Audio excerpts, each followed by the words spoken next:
Argentina comenzó a calentar motores de cara a un año electoral de suma importancia para el futuro de la Argentina pospandemia, que enfrenta muchos retos a nivel económico, social y en general de estabilidad. Así como Argentina lo da todo en la cancha en los partidos de fútbol, pues ahora se la jugará en las urnas para elegir presidente, vicepresidente, 130 diputados y 24 senadores nacionales, además de otros tantos procesos electorales a nivel provincial y regional. El calendario es el siguiente, se los explicamos. Sin duda, Argentina nos va a tener muy ocupados hablando de ella durante este año con diferentes comicios. El 13 de agosto es el pitazo inicial con las PASO, que son las primarias abiertas, simultáneas y obligatorias. Ahí, digamos que se configuran quiénes van a ser los candidatos que se van a enfrentar el 22 de octubre en las presidenciales. De ser necesario, hay una segunda vuelta el 19 de noviembre. Pero lo que verdaderamente encendió los motores fueron los primeros anuncios de los políticos y de algunos funcionarios que están interesados en llegar a la Casa Rosada. No todos están 100% seguros de llegar a ser candidatos para el 22 de octubre, pero son las cartas que ya comienzan a ponerse sobre la mesa para los votantes, para los ciudadanos argentinos. Del lado oficialista, los nombres que comienzan a sonar son el de Eduardo de Pedro, ministro del Interior, muy cercano al kirchnerismo, Sergio Massa, ministro de Economía, que no se ha pronunciado claramente al respecto, pero suena entre diferentes sectores. También está el actual presidente, Alberto Fernández, quien ha manejado el tema muy diplomáticamente, ha evadido esta pregunta a los diferentes medios de comunicación. Algunos lo dan como un seguro candidato para las primarias, pero no se ha manifestado de manera contundente. Del lado de la oposición son varios los candidatos, como por ejemplo Horacio Rodríguez Larreta, actual jefe del gobierno de la Ciudad Autónoma de Buenos Aires. El 23 de febrero presentó oficialmente su candidatura. Todo lo contrario con la exministra de Seguridad, Patricia Bullrich, que todavía no ha hecho un anuncio oficial, pero lleva ya varios meses trabajando en diferentes actividades que uno podría pensar que son actividades de campaña, no solamente en la provincia de Buenos Aires y en la capital federal y en la parte de la capital argentina, sino también en algunas provincias argentinas. Elisa Carrió presentó su candidatura o precandidatura de manera oficial. Las dudas están en torno al expresidente Mauricio Macri, que tampoco ha dado señales muy claras de aspirar a un segundo mandato presidencial al mando de Argentina, y tampoco es claro si la diputada y exgobernadora de la provincia de Buenos Aires, María Eugenia Vidal, se lanza o no a esta contienda presidencial. Vidal fue muy clara y dijo: si Macri es candidato, yo no voy a competir, pero ha dado algunos indicios que podrían llevar a pensar que podría ser una candidata. También hay que mencionar el nombre de Javier Milei del partido La Libertad Avanza, que se perfila también como otro candidato. También ha comenzado a sonar ya en diferentes sectores de la sociedad argentina. Así entonces, ¿cómo están las cosas para este inicio de carrera presidencial en Argentina? ¿Quiénes son entonces esas fichas sólidas que van a aguantar hasta el 22 de octubre para esos comicios? ¿Se lanzará Fernández? ¿Se lanzará Macri a una nueva contienda electoral? ¿Qué piensan los argentinos? ¿Cómo está entre la población el sentimiento electoral? ¿Hay entusiasmo o pasan estas elecciones simplemente como un momento de coyuntura, de un poco de incertidumbre, y no hay ningún entusiasmo por parte de los argentinos? Por eso hoy en el debate de France 24, Argentina y su futuro presidencial. ¿Quién podrá gobernarlos?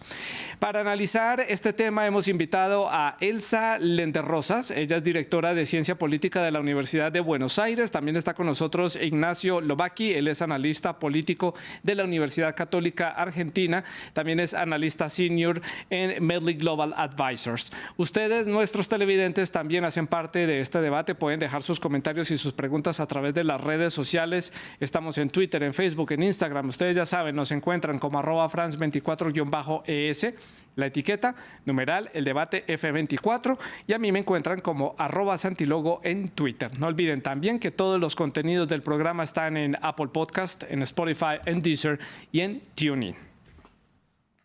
Comienzo entonces dándole la bienvenida a Elsa. Elsa, gracias por estar con nosotros en el debate de France 24, punto de partida. ¿Qué opinión tiene usted de este inicio de la carrera presidencial? Todavía, digamos que esto está en una etapa muy inicial, pero ¿cuáles son sus impresiones de estos candidatos que empiezan a sonar esos nombres en los medios argentinos y a ser parte de la conversación cotidiana de los ciudadanos? Bueno, muy buenas tardes, Santiago. Sí, como quedó demostrado, hay una sobreabundancia de candidatos, tanto desde el oficialismo como de la oposición. Todavía es muy temprano como para hacer algunas predicciones sobre las posibilidades de la competitividad que tenga tanto la oposición como el oficialismo, pero lo que vemos es bastante desordenada todavía, tanto en las posibilidades de candidatos del oficialismo como de la misma oposición. Y por el lado de la sociedad lo que se ve es una todavía muy amplia, muy profunda desafección política. La gente está muy, digamos, digamos, no genera entusiasmo las elecciones, no genera entusiasmo en general los candidatos que se observan hoy, que han sido mencionados. Pero bueno, suponemos que esto se va a ir decantando a medida que justamente queden definidos quiénes van a jugar, efectivamente.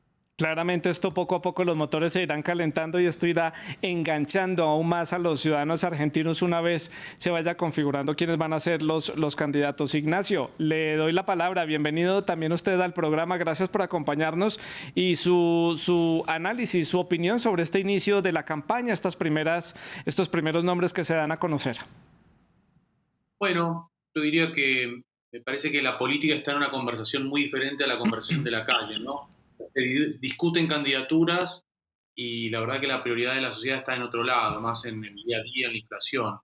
Me parece que falta mucho, y dado el contexto de crisis económica que atraviesa la Argentina, el escenario es muy cambiante. Lo que sí diría es que creo que hay una muy alta chance de alternancia, dada la mala gestión del actual gobierno y dada una tendencia regional. Desde abril del año 2018, ningún partido gobernante en un contexto democrático ha logrado ser reelecto. Ignacio, continúo con usted para hacer la ronda a la inversa. Hablemos de las caras que he mencionado, algunos de estas figuras de la política argentina, incluso de la política regional. ¿Quiénes son esas caras fuertes? ¿Quiénes se muestran ya con cierta ventaja dentro de los comentarios y dentro de la perspectiva de los argentinos por llevar una amplia trayectoria política y por haber también estado en diferentes cargos, en diferentes gobiernos?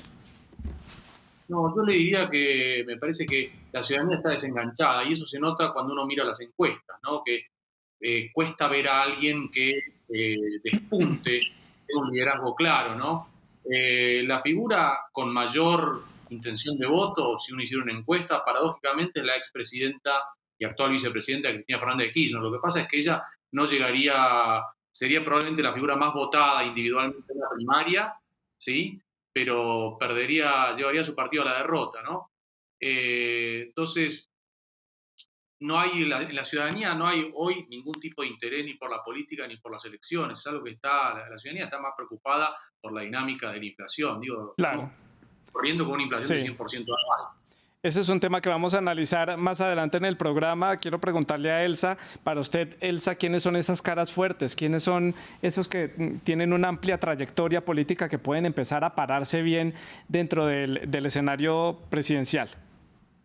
Bueno, según las encuestas que tenemos hasta el momento, y coincido con lo que señalaba Ignacio, la vicepresidenta Cristina Fernández de Kirchner es la que posee lo que llamamos un piso ya muy alto, garantizado de votantes, de apoyo electoral, pero también su techo electoral es bajo, o sea que y todos los candidatos del oficialismo que ustedes mencionaron en la placa inicial tienen un altísimo nivel de imagen negativa, más del 60% de imagen negativa. Es decir, que tienen enormes dificultades como para enfrentar esta campaña electoral por delante. Por otro lado, la novedad, como lo mencionaste también al pasar, se corresponde con una figura, una tercera fuerza distinta, que es Javier Milei, que viene de un partido, una ideología más libertaria,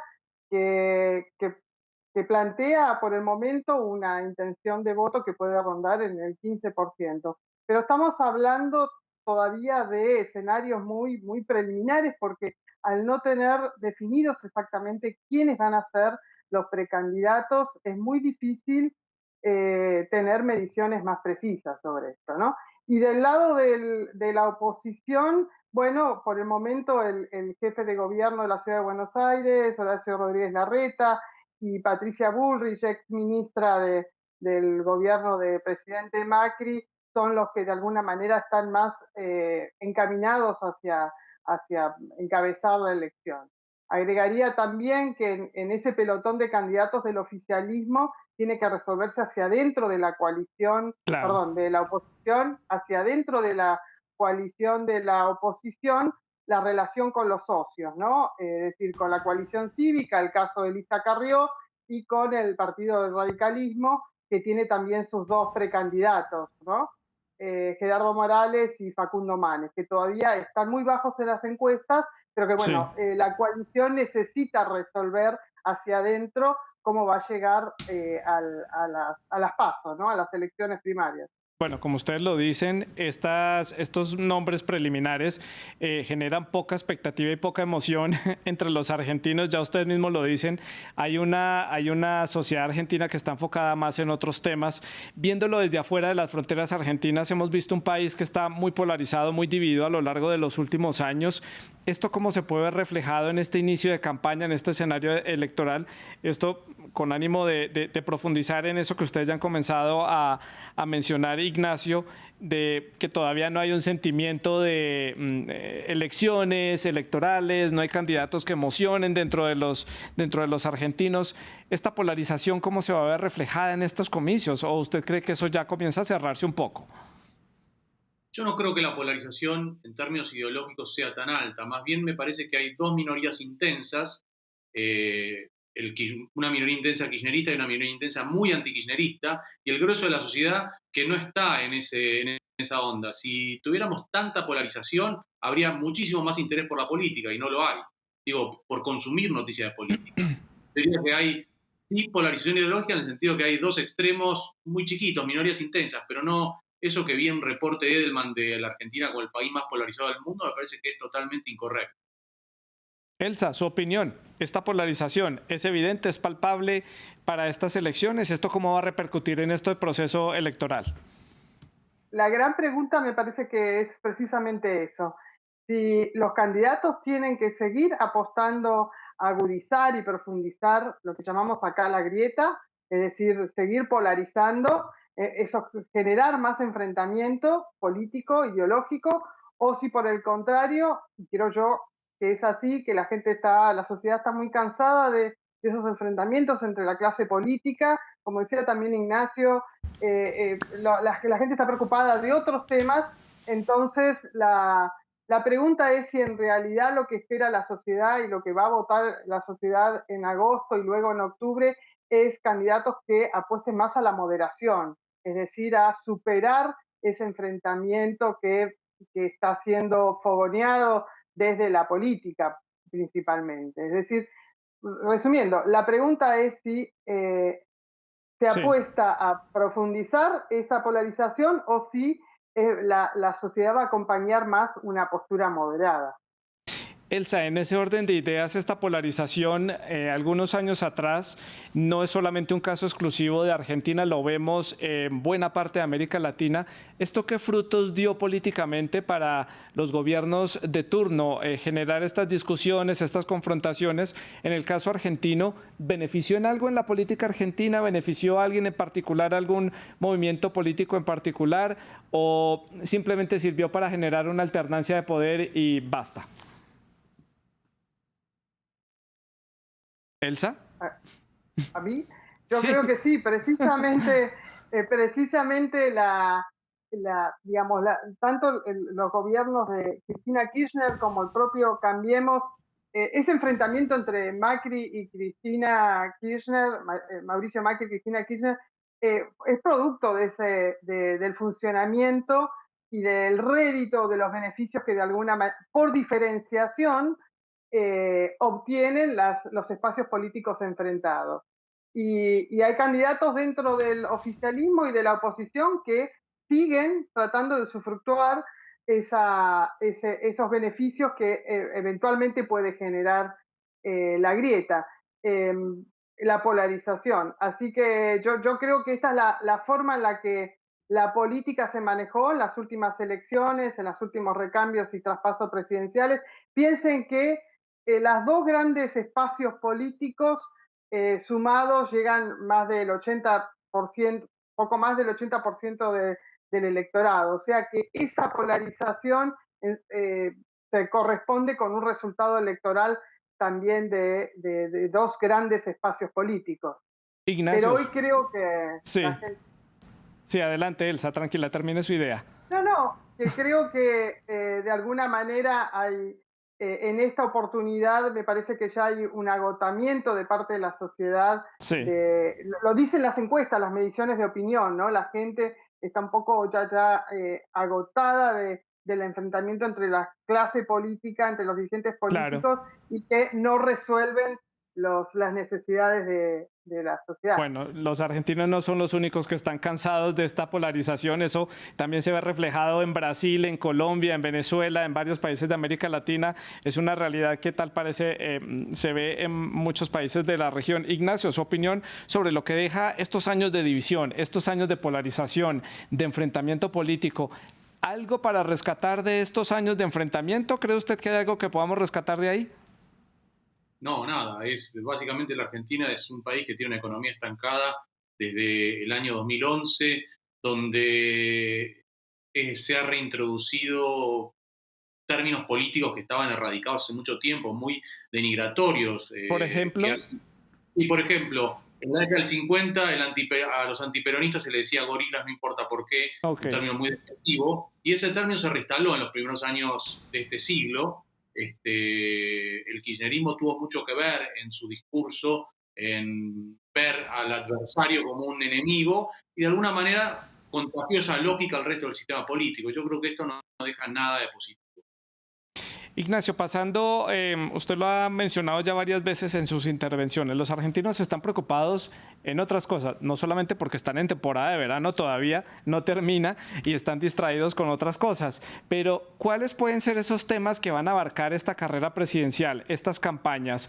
Hay muchos problemas en este país después de la pandemia de COVID-19, al gobierno le ha costado un poco sacar adelante la economía, pero desde el punto de vista de ustedes, ¿cuáles van a ser esos ejes de las campañas? Ignacio, comienzo con usted. Bueno, la principal preocupación de la sociedad, según lo que marcan las encuestas, es la inflación, ¿no? Me parece que conforme avance el año, vamos a ver también que el empleo empieza a ser una preocupación por la desaceleración de la actividad económica que comenzó en el segundo semestre del año pasado. Y después de eso, la inseguridad, claramente. Y la preocupación hacia adelante, ¿no? Que quién logra sacar a la Argentina del estancamiento económico. Piensen que desde 2011, si uno mira la evolución del ingreso per cápita, la Argentina está estancada, ¿sí? Y la pobreza, ¿no? Digo, probablemente vamos a ver niveles de pobreza cercanos a los que vimos cuando se produjo el colapso de la convertibilidad, Sí. sin que hace 20 años, más de 20 años, ¿no? Entonces, esos temas me parece que van a estar en medio del debate. Economía, seguridad y pobreza. Elsa, ¿qué más se puede decir de estas necesidades de los argentinos, temas de campaña? No, esas son las prioridades. En primer lugar, van a tener que enfrentar el problema de la inflación, el problema del desempleo, el problema de la inseguridad y agregaría el cuarto tema, pero que está muy por debajo de las mediciones de interés en la sociedad, pero que siempre aparece, que es el de la corrupción. De todas maneras, no tengo expectativas de que en las campañas electorales de los distintos candidatos haya propuestas demasiado concretas sobre qué es lo que se va a hacer para resolver varios de estos asuntos, pero de todas maneras me parece que es importante destacar que varios de estas cuestiones necesitan un acuerdo, apuntar hacia un acuerdo general donde participen muchos sectores políticos, económicos, gremiales, porque muchas de estas decisiones que seguramente van a ser necesarias requieren de consensos de largo plazo, ¿no? Es decir, decisiones y estrategias y políticas que se adopten en un gobierno y que necesariamente pasen también y sean sostenidas en los siguientes gobiernos. Así que yo creo que sería incluso más oportuno, y supongo que en eso apuntarán varios de los Sí. candidatos, es a construir una posición de mayor acuerdo sobre lineamientos y políticas públicas de largo plazo. Elsa, eso son políticas tal vez problemas muy internos del país. ¿Qué hay, por ejemplo, del liderazgo de Argentina en la región? ¿Esto pasa a un segundo plano dada toda esta compleja situación que está viviendo Argentina o cree que de pronto puede haber una iniciativa por parte de alguno de estos candidatos de tratar de llevar otra vez a Argentina a una posición de liderazgo a nivel Mercosur, a nivel de Sudamérica, como lo ha sido en otros momentos de la historia, en donde en este escenario actual está un poco rezagada y está muy metida en los problemas internos, en donde, como ustedes dicen, pues las soluciones no son de la noche a la mañana, pero la comunidad internacional y buena parte de Latinoamérica extraña ese liderazgo argentino. Extraña el liderazgo argentino y creo que extraña coherencia en la política exterior. Esta política exterior ha sido completamente la de este gobierno, errática, contradictoria, con idas y vueltas, ha cambiado su posición en distintas áreas, particularmente en temas referidos a democracia, a la promoción y defensa de los derechos humanos, en los países de la región, en países donde están sufriendo verdaderamente retrocesos autoritarios.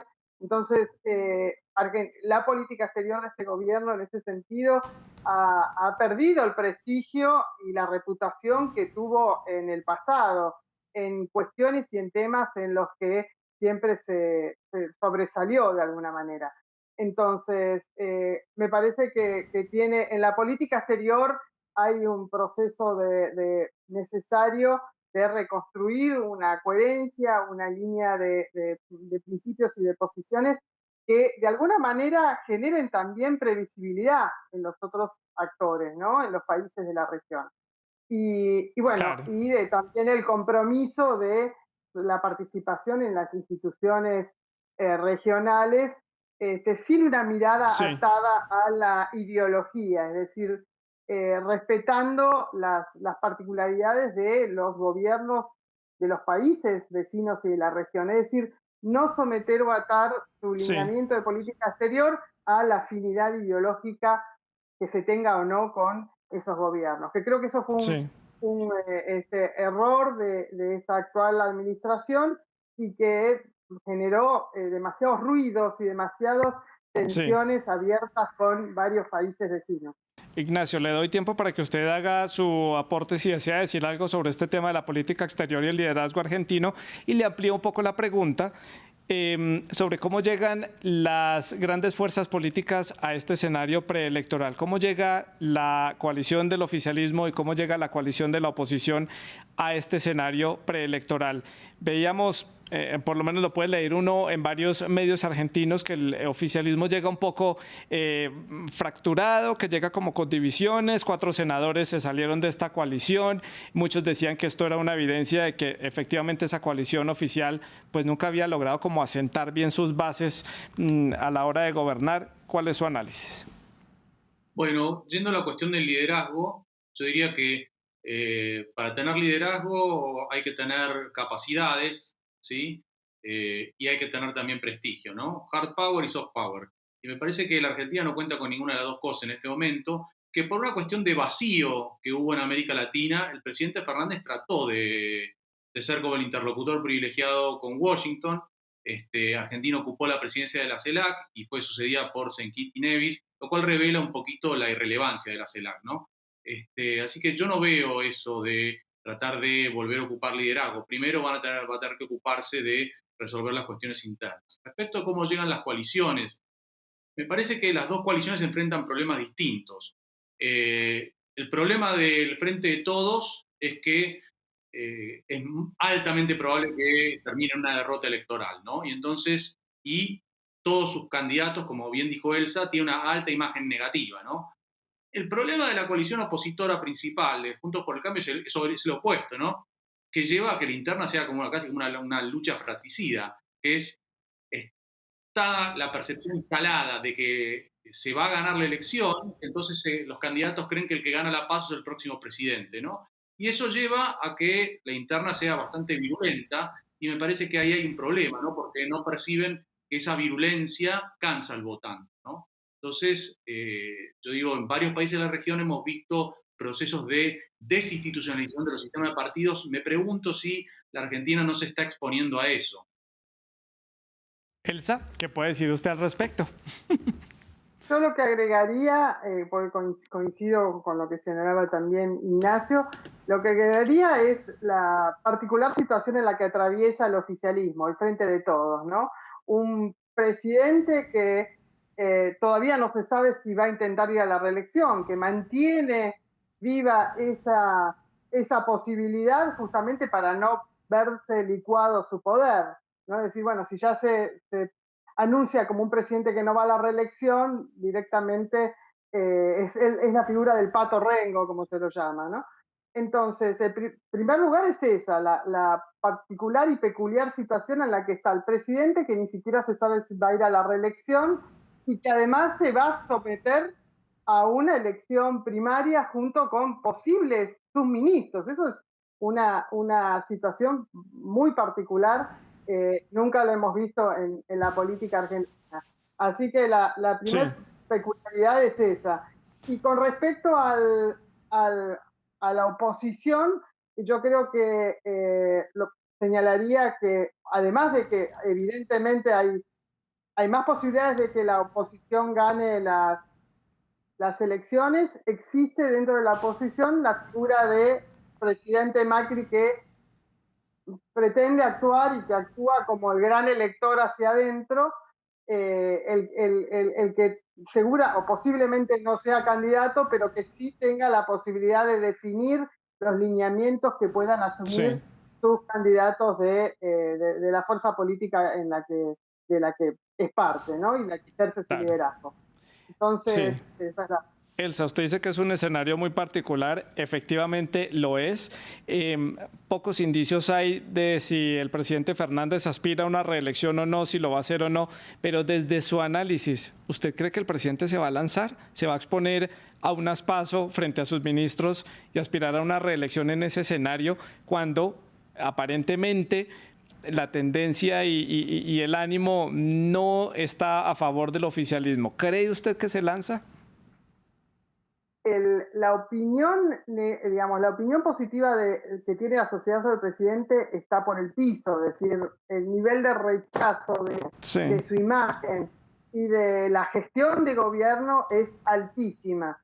Entonces, si mira esos datos, seguramente no lo haría. Y además está siendo presionado internamente por sus propios socios de la coalición, ¿no? Del sector que lidera la vicepresidenta y otros sectores dentro del Frente de Todos, lo están presionando para que no vaya a la reelección. Entiendo. Así que yo creo que tratará de mantener las riendas hasta último momento. Ignacio, ¿Fernández va o no va? No, yo creo que no va a ir y el peor escenario que se muestre muy terco a la hora de pretender y llevar al Frente de Todos a una candidatura con él a la cabeza, una fórmula presidencial con él a la cabeza, el kirchnerismo le va a vaciar el Frente de Todos. Tan simple como eso. Y va a caer el presidente solo y con una muy mala elección. El peronismo no puede permitirse tener un candidato tan malo e ir a lo que probablemente sea la peor elección de su historia. Y del otro lado de la moneda, en la oposición, ¿Macri se lanza o no? Porque ya sabemos cómo son estas jugadas políticas que se la pasan durante varios meses diciendo que no van a lanzarse, que no tienen ninguna intención y al último momento dan la sorpresa y se lanzan argumentando que sienten un llamado del pueblo, que los votantes así lo pedían y lo llevan planeando varios meses. ¿Macri irá por ese segundo mandato? Ignacio. Yo creo que no. Tampoco. Yo creo que dado el nivel de rechazo que tiene la provincia de Buenos Aires, que es el distrito que representa el 38% del padrón, no se va a presentar. Va a seguir manteniendo el misterio, eso no me cabe duda, porque va a tratar de negociar posiciones con los candidatos de su espacio. Pero a priori, si tengo que jugarme, diría que no va a ser candidato. ¿Y Elsa, coincide? No, coincido con lo que decía Ignacio y lo dije también antes, ¿no? Me parece que la posición de Macri en esta oportunidad es tratar de crear esa incertidumbre sobre si es candidato o no, al estilo de Cristina Kirchner, ¿no? Es como un acto reflejo, esto es un espejo. Y esperar hasta último momento qué es lo que sucede también del lado del oficialismo. Claro. Pero en ambos casos, tanto Cristina Kirchner como Mauricio Macri son dos figuras que les costaría ganar en un balotaje. Es decir, son las figuras de las que tienen menores probabilidades de ganar en la segunda vuelta. Y al final, sea de un lado de la izquierda o de derecha, terminan haciendo las mismas estrategias, no solo en Argentina, sino que lo ve uno repitiéndose el mismo guión en otros países de América Latina. Vamos llegando al bloque final del programa. Quiero que hagamos las conclusiones de lo que significa pues este inicio ya de del termómetro electoral en Argentina. Es muy significativo lo que pase en este país. Vamos a estar, como lo decía yo al inicio en el programa, vamos a estar muy pendientes de este país suramericano a lo largo de este año por toda la campaña y lo que se viene a nivel político hasta el 10 de diciembre cuando tome posesión el nuevo presidente. Conclusiones de lo que deja entonces este arranque de las campañas, si se le puede decir así, y también quiero preguntarles rápidamente, ¿qué deja el gobierno de Alberto Fernández, que ya empieza la recta final y ya uno puede hacer un balance de lo que fue su gestión? Comienzo con Elsa para terminar con Ignacio. Bueno, los datos están a la vista. Un gobierno que lidera a nivel mundial una economía con altísima inflación, es decir, una inflación que casi llegó al 100%, 40% de la población en la línea de pobreza, una pobreza estructural que avanza sobre todo, más del 60% se toma en cuenta la pobreza en los niños. Es decir, hay muchísimos datos económicos y sociales que se han agravado profundamente durante la gestión del presidente Fernández, de manera que en el plano económico deja una gran decepción, en el plano económico y social.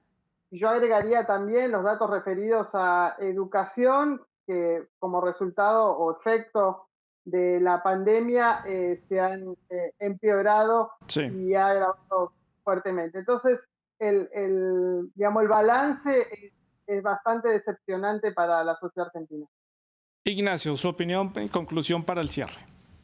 Bueno, yo quisiera decir que coincido plenamente con todo lo que dijo Elsa y agregaría una cosa. Esta gestión deja un tremendo daño para la investidura presidencial.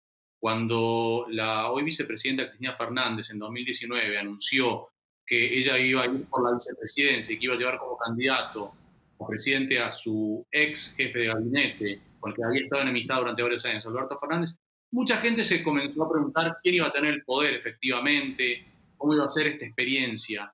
Bueno, algunos pocos colegas dijimos, esto va a terminar mal. Hubo muchos que dijeron que Alberto Fernández iba a traicionar y que iba a armar una base de poder, cosa que no ocurrió. Esto es un daño tremendo a la investidura presidencial, ¿sí? Tener una figura como Alberto Fernández, ya que el daño institucional, yo diría que no es menor. Y lo que decía Elsa antes de la política exterior, las señales que ha dado la política exterior argentina, el zigzagueo, que es simplemente un reflejo del caos interno, que es el frente de todos, es un daño terrible al soft power de la Argentina. Importante esa reflexión, Ignacio, Elsa. Yo les agradezco mucho que hayan hecho este análisis para la audiencia de France 24 en América Latina. Hoy un poco de pedagogía sobre la política de este país, que tiene un escenario muy complejo a nivel económico y a nivel, pues ustedes ya lo decían, a nivel internacional sobre el liderazgo que tiene que ejercer este país. Les agradezco a los dos por haber estado con nosotros. Ya ustedes lo saben, les recuerdo las fechas rápidamente. 13 de agosto son las PASO, que son las primarias internas. Luego el 22 de octubre vienen las presidenciales, luego tenemos una segunda vuelta el 19 de noviembre y finalmente la toma de posesión presidencial el 10 de diciembre. Este año estaremos hablando de política argentina a lo largo de lo que resta del 2023, país importante para la región de América Latina. A ustedes muchas gracias por la sintonía. En nombre de todo el equipo técnico les agradecemos haber estado con nosotros. La producción del programa hoy en dupla, Laura Garzón y Luis Fernando Montes. La producción de invitados estuvo a cargo de Tania Herrera. Muchísimas gracias y pueden seguir dejando sus comentarios a través de las redes sociales, ya lo saben. Sigan con nosotros.